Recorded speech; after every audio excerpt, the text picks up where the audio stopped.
Walt Disney Company dikenal dengan nama Disney Brother Cartoon Studio. Perusahaan ini didirikan oleh Walt Disney bersama dengan saudaranya yang namanya adalah Roy di Hollywood, California, Amerika Serikat. Bukan Walt Disney namanya kalau nggak menghasilkan karya yang brilian banget. Setelah Silly Symphony, ia melahirkan kartun Flower and Trees yang merupakan animasi berwarna yang pertama. Merida digambarkan sebagai princess pertama yang menolak untuk menikah di usia muda. Sebagai seorang perempuan, Merida menganggap jika dirinya ini bisa memilih apa yang dia inginkan.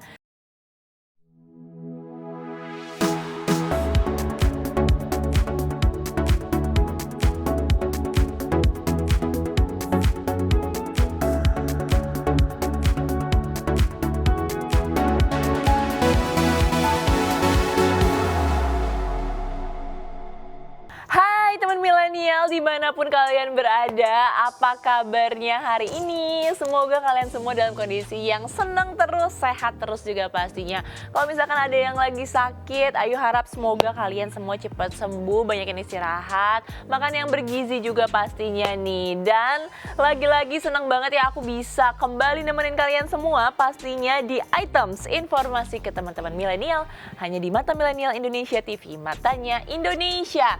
Kayak biasanya nih, Ayu akan ngasih informasi yang seru-seru banget selama 30 menit ke depan dan nanti kita akan bagi jadi 3 segmen. Dan seperti yang biasa-biasanya udah pernah Ayu share, nggak cuma informasi yang seru tapi juga informasi yang bermanfaat banget. Dan aku yakin untuk tema kali ini banyak banget fansnya yang aku kenal juga dan pasti di luaran sana banyak yang udah jadi fandomnya satu tema ini karena emang ini bagus banget dan sekarang masih jadi apa ya, leadernya gitulah untuk animasi di dunia. Nah, sekarang kita akan bahas tentang Disney atau Walt Disney. Dan kalau kalian dengar Walt Disney pasti aku yakin banget kalian bisa nyebutin berbagai macam contohnya atau tokoh-tokohnya juga karena emang terkenal banget. Disney Princess tuh terkenal banget ya. Ada Belle, ada Cinderella, ada Ariel, banyak banget. Terus kalau misalkan sekarang juga ada yang terkenal yang baru-baru ini tuh kayak Frozen gitu ya. Dan banyak banget lain-lainnya itu adalah karya-karya dari Walt Disney. Tapi sebelum kita bahas tentang itu, kita akan lihat dulu sebenarnya sejarah berdirinya Walt Disney itu kayak gimana sih. Jadi pada awal berdirinya yaitu 16 Oktober 1923, Walt Disney Company dikenal dengan nama Disney Brother Cartoon Studio. Perusahaan ini didirikan oleh Walt Disney bersama dengan saudaranya yang namanya adalah Roy di Hollywood, California, Amerika Serikat. Waktu baru mulai berkarir, Disney tuh harus rela dihantam kebangkrutan. Menurut laman dari Walt Disney Company, Walt Disney itu membuat Alice Comedy selama 4 tahun. Habis itu mereka memutuskan untuk berganti haluan ke serial kartun. Untuk menghidupkan serial ini, Walt Disney menciptakan karakter bernama Oswald the Lucky Rabbit. Namun rencana ini tuh nggak berjalan dengan mulus teman milenial. Distributor serial kartunnya ternyata itu mendaftarkan paten semua animasi ciptaan Disney. Ketika waktu dibaca ulang lagi kontraknya, Walt Disney tuh baru sadar bahwa dia itu nggak memiliki hak untuk karakter Oswald.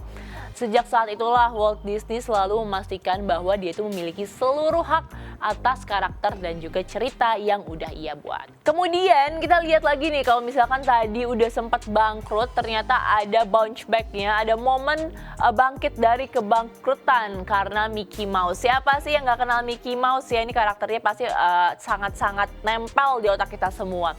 Setelah kehilangan hak cipta atas Oswald, Walt Disney ini akhirnya menciptakan karakter baru yang kini dikenal dengan nama Mickey Mouse.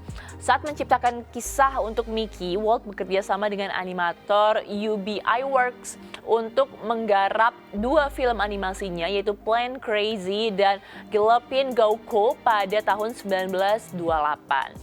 Tapi setelah film tersebut jadi, Walt ini nggak bisa ngejualnya karena animasi yang mereka buat merupakan film yang bisu. Film ini mendapat sambutan hangat di Colony Theater di New York pada tahun 1928, tepatnya waktu itu tanggal 18 November, teman milenial. Dan saat itu, bintang animasi Mickey Mouse mulai dikenal bersama dengan lahirnya beberapa karakter lain. Dan akhirnya setelah bounce back, setelah bangkit dari kebangkrutan, sekarang tuh Walt Disney udah mulai berkembang. Setelah kesuksesan Steamboat Willie, Walt Disney nggak cepat berpuas diri. Dia juga segera menghasilkan animasi lainnya yang mendukung serial Mickey. Serial Silly Symphonies pun lahir. Di film ini Walt Disney menampilkan berbagai karakter di setiap episodenya. Seperti ada Donald Duck, Pluto, dan juga Goofy. Bukan Walt Disney namanya kalau nggak menghasilkan karya yang brilian banget. Setelah Silly Symphony, ia melahirkan kartun Flower and Trees yang merupakan animasi berwarna yang pertama. Bersama dengan Silly Symphony, Flower and Trees berhasil memenangkan Academy Awards untuk kategori kartun terbaik di tahun 1932. Kemudian berturut-turut setelahnya nih animasi keluaran Walt Disney selalu memenangkan penghargaan Oscar hingga akhir dekade. Keren banget sih emang Walt Disney itu, sampai sekarang juga kita masih nunggu-nunggu gitu loh. Apa sih karya-karya dari Walt Disney? Kemudian bisnis Walt Disney itu mulai berkembang saat ia memperdagangkan lisensi Mickey Mouse. Waktu itu seorang pengusaha berniat membeli lisensi Mickey Mouse sebesar $300 Amerika Serikat. Tentu aja tawaran ini tuh pasti disambut dong dengan hangat. Segera setelah kerja sama dimulai, karakter Mickey Mouse mulai beredar di berbagai benda. Contohnya kayak ada di pensil, terus sikat gigi, patung, boneka, sampai lain-lainnya. Kemudian setelah tadi zaman kejayaannya Mickey Mouse, kita tuh beralih lagi lanjut ke lahirnya karakter Snow White dan juga karakter-karakter lainnya. Sukses serial dan penjualan Mickey Mouse diikuti oleh animasi lain yang berjudul Snow White and Seven Dwarfs. Dan suatu malam di tahun 1934, Walt Disney memberitahu animatornya bahwa mereka akan mengerjakan proyek film ini. Setelah melalui proses produksi selama kurang lebih 3 tahun lamanya, lahir animasi Snow White pada tahun 1937 di tanggal 21 Desember. Gak disangka ternyata film ini tuh mendapat sambutan yang antusias banget dari para pecinta film. Bahkan sampai saat ini, Snow White and Seven Dwarfs ini telah menjadi salah satu film kartun terlaris sepanjang masa. Sukses besar kisah Snow White membuat perusahaan animasi ini mulai merencanakan berbagai proyek lainnya. Wah, ini adalah Princess Disney pertama nih, Snow White, yang sampai sekarang juga banyak banget ya fansnya. Dan akhirnya ternyata tuh Walt Disney meskipun udah menghasilkan berbagai macam karakter yang sampai sekarang ini terkenal banget, tapi ternyata pernah juga nih dilanda kesulitan karena Perang Dunia. Di tahun 1940, Walt Disney berhasil merilis 2 film animasi, yaitu Fantasia and Pinocchio. Namun 2 mahakarya ini harus mengalami kenyataan pahit teman milenial karena saat itu perusahaan mengalami kesulitan untuk memasarkan animasinya ke luar negeri. Kenapa? Karena waktu itu Perang Dunia Kedua ini mulai bergejolak dan hal ini membuat Walt Disney kehilangan sebagian besar pasar luar negerinya. Ini karena perang. Saat masa-masa perang dan waktu itu masih sulit gitu ya, Walt Disney tetap merilis proyek animasi. Kali ini film Dumbo atau Dumbo nih ya, keluar pada tahun 1941 yang dibuat dengan anggaran yang kita bisa bilang cukup terbatas ya untuk film animasinya Disney. Kemudian perusahaan juga merilis film lain yaitu Bambi. Namun karena biaya produksi yang sangat besar, studio ini akhirnya harus gulung tikar, teman milenial sedih banget, jadi dia harus tutup. Penutupan studio animasinya tak lantas membuat Walt Disney menyerah. Selama perang berkecamuk, dia tuh menerima tawaran pembuatan 2 film di Amerika Selatan, yaitu Saludos Amigos dan The Three Caballeros. Film ini dibuat sebagai alat propaganda militer. Dan akhirnya, ini long story short, setelah perang dunianya itu selesai, Disney akhirnya bangkit kembali. Ketika perang berakhir, Perusahaan ini akhirnya mendapatkan pijakan untuk kembali merilis film animasi. Walt Disney kemudian memproduksi film-film pendek dan live action seperti So Dear to My Heart. Dan setelah itu Walt Disney kembali mendapatkan perhatian masyarakat waktu dia berhasil mengeluarkan film aksi The Treasure Island. Di tahun yang sama juga ia merilis film animasi ikonik yaitu Cinderella serta serial TV khusus spesial Natal.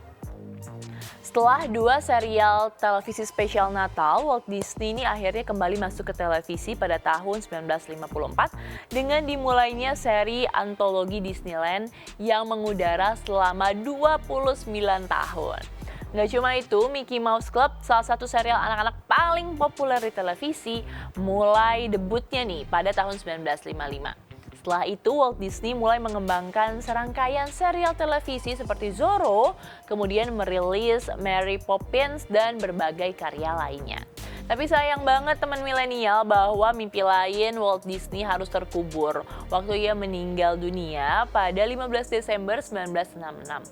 Walt Disney Company akhirnya dipegang oleh saudaranya Roy Disney dan di bawah arahan Roy berturut-turut perusahaan mulai mengembangkan berbagai macam film lainnya. Beberapa film ikonik lainnya yang aku yakin banget teman-teman ini juga udah pasti pada nonton semua ya. Itu adalah The Jungle Book di tahun 1967, The Love Bug pada 1969, The Aristocrats pada 1970, dan berbagai film lainnya. Setelah membahas tentang sejarah berdirinya Walt Disney, sekarang kita cari tahu yuk sebenarnya logo Walt Disney Company itu ini apa sih artinya gitu ya. Logo Walt Disney sendiri ini sangat identik dengan istana, kemegahan kayak gitu. Dan ternyata istana megah ini bukan fiksi, melainkan teman milenial tahu nggak sih kalau ini tuh beneran ada sebenarnya di dunia nyata. Jadi sebenarnya logo Walt Disney ini terinspirasi dari sebuah kastil yang adanya itu di Jerman. Dan istana yang digambarkan pada logo Disney awalnya ternyata terinspirasi dari sebuah kastil yang bernama Neuschwanstein Castle. Nah, tulisannya nih ada di sini ya. Ini bahasa Jermannya. Dan ini dibangun pada abad ke-19 oleh Kekaisaran Ludwig II. Awalnya pembangunan kastil ini untuk tempat tinggal pribadi sang raja dan ini emang awalnya sangat ditentang gitu ya. Itu karena kondisi keuangan kerajaan waktu itu lagi krisis. Tapi Raja Ludwig II berhasil membangunnya dengan menggunakan uang pribadi. Raja Ludwig juga menyampaikan ini bahwa dia sampai harus minjem uang.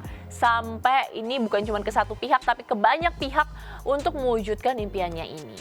Di tahun 1886, Raja Ludwig II meninggal dan akhirnya kastil ini pun dibuka untuk umum. Dan akhirnya kastil inilah yang menjadi inspirasi dari Walt Disney untuk membuat logo yang bentuknya itu istana yang sampai sekarang juga nggak terlalu berubah gitu ya. Dan pada tahun 2006 lalu Disney tidak lagi menggunakan kastil di Jerman itu sebagai gambar istana di logonya.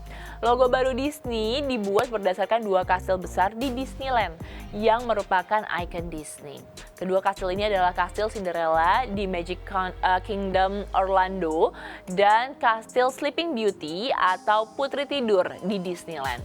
Kastil Cinderella menjadi kastil terbesar kedua di Disneyland, sedangkan kastil Putri Tidur menjadi kastil terbesar ketiga di Disneyland. Rasanya kalau misalkan kita ngomongin Disney itu memang banyak banget ya teman milenial, bukan cuman tentang karakter-karakternya aja yang tadi kita udah sebutin dari mulai Mickey Mouse salah satu karakter pertamanya sampai berbagai macam karakter yang sekarang ini baru keluar lagi dan pastinya yang ikonik banget juga adalah Disneyland. Siapa sih yang nggak pengen ke Disneyland ya nggak sih? Sayangnya belum ada di Indonesia ya. Siapa tahu Disneyland mau buka di Indonesia, wah pasti seru banget tuh. Nah teman milenial segitu dulu yang kita bahas tentang Walt Disney. Kita akan break sejenak, nanti kita akan balik lagi pastinya untuk bahas keseruan-keseruan lain tentang Disney pastinya di segmen kedua. Jangan kemana-mana, tetap di Items.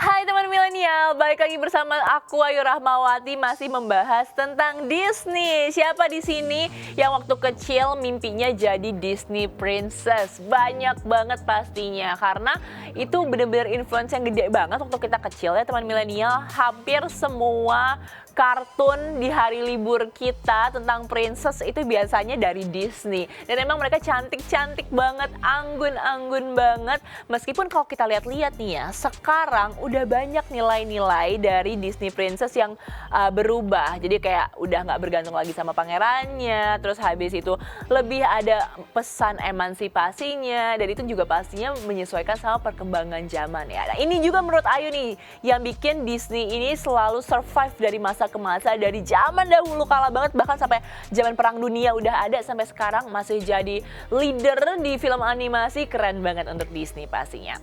Dan di segmen kedua kita akan bahas tentang karakter Disney princess yang tangguh. Di era awal princess Disney, anak-anak disuguhkan dengan kisah hidup seorang putri. Awalnya para princess Disney memiliki kehidupan yang bahagia, tapi sebuah masalah dan kehadiran musuh membuat para princess ini kewalahan sampai akhirnya menyebabkan mereka perlu pertolongan. Akhirnya kehadiran para pangeran berjubah besi dengan mengendarai kuda seolah menjadi angin segar dan siap membantu Princess Disney yang tampak lemah tak berdaya. Saat ini Disney mulai memproduksi film dengan deretan karakter Princess Disney yang memiliki beragam latar belakang cerita yang beda-beda.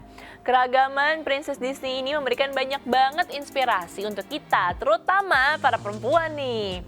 Mulai dari keberanian, percaya diri, kebaikan hati, hingga kepribadian unik yang pastinya menarik banget. Siapa aja mereka? Yuk kita mulai bedah satu persatu nih.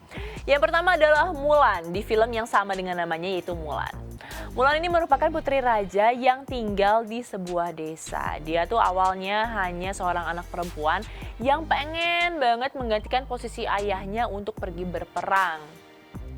Pada awalnya, Mulan ini merasa berbeda dengan perempuan lainnya. Dan di usia 16 tahun, Mulan ini seharusnya sudah memiliki calon suami untuk dinikahi. Tapi dirinya lebih memilih untuk berperang di medan pertempuran. Mulan digambarkan sebagai perempuan yang pemberani, pantang menyerah dan juga rela berkorban. Dan sedikit keras kepala. Karakternya yang mendobrak stereotip perempuan China saat itu dianggap tabu oleh masyarakat. Di sisi lain, justru kontribusi Mulan dalam kemiliteran patut diacungi jempol. Ia menjadi Disney Princess pertama yang memiliki keahlian bela diri hingga menunggangi kuda. Bahkan dia juga berperang melindungi negaranya. Memang waktu di Mulan ini backgroundnya, waktu itu nggak ada perempuan yang boleh ikut perang, cuma laki-laki aja. Tapi Mulan ini pengen gantiin ayahnya yang waktu itu kondisinya juga udah mulai sakit-sakitan. Emang hebat deh Mulan ini, salah satu karakter yang aku suka banget juga. Kemudian yang kedua adalah Pocahontas di film yang sama dengan namanya. Dan Pocahontas adalah Disney Princess pertama yang memiliki warna kulit coklat. Dia juga memiliki penggambaran yang jauh berbeda dengan princess-princess yang terdahulunya. Sebagai putri dari Wahun Senaka, kepala suku Powhatan, Pocahontas hidup dalam alam liar yang penuh dengan hutan. Maka tidak mengherankan dong kalau misalkan Pocahontas ini digambarkan sebagai sosok yang mandiri, punya jiwa berpetualang dan juga pemberani. Dan uniknya meski nggak berpakaian kayak Disney Princess dengan gaun yang megah, tapi Pocahontas ini justru terlihat anggun. Pocahontas digambarkan sebagai putri kepala suku yang bekerja di ranah publik. Bahkan di film Pocahontas 2 Journey to a New World yang rilis pada tahun 1998, Pocahontas mewakili sukunya untuk melakukan perundingan dengan Raja Inggris. Wah, keren banget nih. Sang ayah tidak mengharuskan Pocahontas untuk selalu berada di rumah bahkan di desa. Hal itulah yang membuat Pocahontas bertemu dengan John Smith, pemuda dari Inggris. Di film ini Pocahontas digambarkan sebagai putri yang tidak menerima kemalangan. Ia justru harus menolong John Smith yang akan dihukum oleh sukunya. Ketika John Smith terluka karena menolong ayah Pocahontas, ia dihadapkan dengan dua pilihan. Tetap berada di desa dan memimpin sukunya atau ikut orang yang ia cintai ke Inggris. Secara mengejutkan, Pocahontas menjadi Disney Princess pertama yang justru memilih rakyatnya dibandingkan orang yang dia cintai. Tapi jika melihat film keduanya, Pocahontas justru pergi ke Inggris dan memulai petualangan baru dengan John Rolfe. Kemudian film yang ketiga dari Disney Princess-nya ini adalah Tiana dalam film The Princess and the Frog. Tiana diceritakan ingin mempunyai restoran sendiri untuk mewujudkan impian ayahnya yang waktu itu udah meninggal. Tiana digambarkan sebagai perempuan pekerja keras, rajin, dan pantang menyerah. Bahkan ia melakukan beberapa pekerjaan di ranah publik untuk bisa mewujudkan impiannya. Sayangnya nih, di film ini Tiana ditakdirkan untuk menolong Pangeran Nevin yang berubah menjadi kodok. Karena mencium sang pangeran, Tiana pun akhirnya berubah menjadi kodok juga. Setelah itu, petualangan kedua itu akhirnya dimulai teman milenial. Pada babak awal film The Princess and the Frog di tahun 2009, penggambaran Tiana itu sangat apik. Seorang perempuan, apalagi keturunan Afrika Amerika, bertahan hidup dengan bekerja keras. Meski bukan dari kalangan orang kaya, tapi Tiana ini bukan tipe perempuan yang tertindas juga. Meski bukan menolong rakyatnya karena memang ia bukan seorang putri, pada awalnya Tiana ini nggak cuma memikirkan tentang kehidupan percintaannya dengan Pangeran Nevin. Justru dia dan Pangeran Nevin bekerja sama untuk membuat sebuah restoran. Wah, ini memang agak-agak common cerita-cerita dari orang biasa, terus habis itu berpasangan dengan orang kerajaan, terus nanti ada aja masalahnya di tengah-tengah. Nah, ini relate banget ya dengan karakter-karakter Disney Princess yang ada. Selanjutnya ada juga Merida dalam film Brave. Merida digambarkan sebagai princess pertama yang menolak untuk menikah di usia muda. Sebagai seorang perempuan, Merida menganggap jika dirinya ini bisa memilih apa yang dia inginkan. Terlebih lagi dengan kemampuan memanah, menunggangi kuda, dan berpedang yang ia miliki. Film Brave yang dirilis pada tahun 2012 menyuguhkan bagaimana sih seorang ibu yang ingin putrinya tampil selalu anggun dan menjadi ratu atau pendamping raja di kemudian hari. Sedangkan dengan segala sifat dan kemampuan Merida, ia sangat mumpuni untuk memimpin rakyatnya tanpa embel-embel sebagai ratu dari seorang raja. Sebagai anak berusia 16 tahun, Merida digambarkan cukup impulsif dan keras kepala teman milenial. Karena rasa kesalnya, Merida ini akhirnya membuat sang ibu menjadi marah dan juga akhirnya menjadi beruang. Meski begitu, Merida berani mengakui kesalahannya dan berusaha untuk mengembalikan kondisi sang ibu. Sama seperti Pocahontas, Merida digambarkan sebagai sosok princess yang bisa mempersatukan segala perbedaan melalui pendapatnya. Di film ini, Merida mewakili penggambaran perempuan yang tidak harus selalu tampil dengan gaun indah, berjalan anggun dan bersikap lemah lembut. Setuju banget karena perempuan ini emang berbagai macamnya tipenya, jadi nggak harus yang anggun, nggak harus yang suka pakai dress kayak gitu, tapi bisa tetap menunjukkan kekuatannya masing-masing. Sebenarnya Brave ini ada salah satu film yang aku belum tonton tapi pengen banget tonton. Habis ini mungkin bisa jadi rekomendasi kita bareng ya teman milenial. Selanjutnya adalah Elsa di film Frozen. Tanpa penonton sadari, terkadang film Disney Princess itu menghadirkan beberapa karakter yang punya rasa insecure. Hal tersebut yang paling terlihat dari karakter Elsa. Insecurity berasal dari rasa perbedaan yang dimiliki oleh seseorang.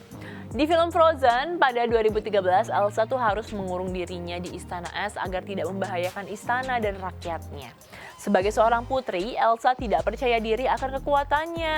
Dia ini merasa kekuatannya ini akan membawa masalah dan juga petaka. Keyakinan itu juga nggak lepas dari bagaimana sih kedua orang tua Elsa memperlakukan ia waktu kecil. Ketika Elsa tanpa sengaja melukai Anna, aksesnya dari dunia luar ditutup rapat. Setelah Elsa berdamai dengan dirinya di Frozen 2 tahun 2019, Disney menghadirkan sosok Elsa yang lebih elegan. Secara tidak langsung, Disney menjelaskan jika rasa percaya diri membuat seorang terlihat lebih mempesona di mata orang lain. Setuju banget deh, pokoknya kalau kita percaya diri, nggak insecure, nggak minderan, kayak daya tarik itu lebih kuat gitu loh teman milenial. Selanjutnya adalah Moana. Secara penampilan, karakter Moana itu nggak jauh berbeda dengan Pocahontas. Latar belakang keduanya juga mirip ya kalau kita bisa lihat, dan yaitu mereka ini adalah putri dari kepala suku. Moana digambarkan menjadi salah satu putri yang tidak memiliki love line di dalam petualangannya. Sebagai calon kepala suku, Moana tidak dipaksa untuk menikah terlebih dahulu. Putri keturunan pelaut ini memiliki sifat yang pemberani, gemar berpetualang, dan juga punya jiwa kepemimpinan. Serta dia ini adalah orang yang baik hati. Sebagai anak berusia 14 tahun, Moana digambarkan sangat inspiratif, meski ada sisi impulsif di dirinya. Selanjutnya adalah Raya dalam film Raya and the Last Dragon. Raya ini digambarkan sebagai putri kepala suku jantung di Kumandra atau negeri fiksi. Ia dilatih untuk menjadi penjaga batu permata naga, sama seperti Moana, dia ini nggak digambarkan harus nikah dulu untuk bisa memimpin rakyatnya. Raya digambarkan sebagai anak yang baik hati, pemberani, dan berbakti kepada orang tuanya.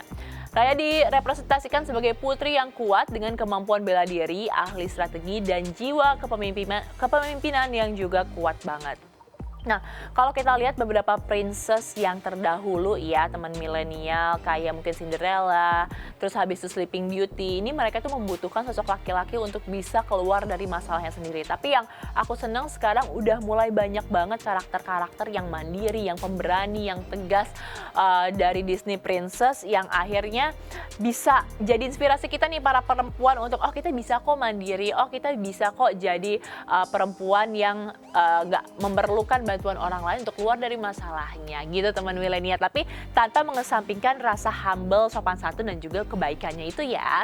Nah itu dia tadi, kira-kira teman milenial paling suka karakter dari Disney yang mana nih? Yuk coba kita ngobrol bareng di bawah, boleh komen-komen, kita diskusi kira-kira siapa sih jagoan kalian di Disney Princess atau di karakter Disney mana aja, nggak harus princess juga. Kalian harus tetap pantengin terus kita di Items, informasi ke teman-teman milenial.